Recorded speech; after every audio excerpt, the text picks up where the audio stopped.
quand on regarde ce qui s'est passé depuis le début des années 90 jusqu'à aujourd'hui, en fait, on est passé d'une production nationale de 8 millions de tonnes, on est descendu à 6 millions de tonnes de production, et en revanche, l'importation est passée de 3 millions à 5 millions.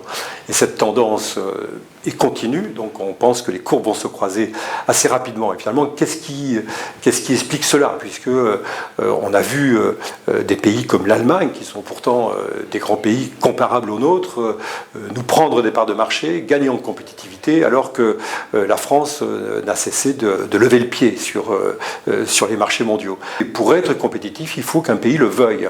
Et aujourd'hui, notre pays ne souhaite pas, pour l'agriculture, être compétitive. Le message que nous avons, c'est la montée en gamme.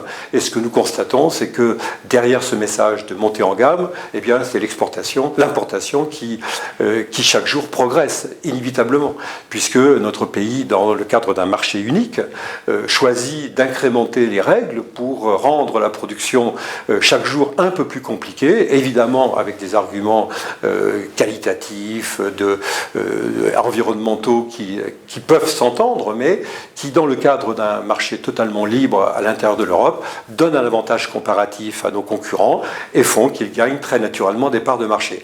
Et franchement, ce qui nous fait mal dans la filière des fruits et légumes, c'est de savoir que nous avons les hommes, nous avons les compétences, nous avons les savoir-faire, nous avons des conditions pédoclimatiques tout à fait exceptionnelles, et que jour après jour, eh bien, finalement, nous ne faisons pas ce que nous disons. On parle de production locale, on parle de circuits courts, et en fait, dans l'assiette des consommateurs, c'est l'importation qui gagne. Et donc aujourd'hui, je crois que le message que nous devons avoir, c'est de dire, de grâce, relevons le défi de la compétitivité, acceptons que dans un marché unique, nous approchions au plus près des règles qui sont reconnues comme étant suffisantes pour nos concurrents.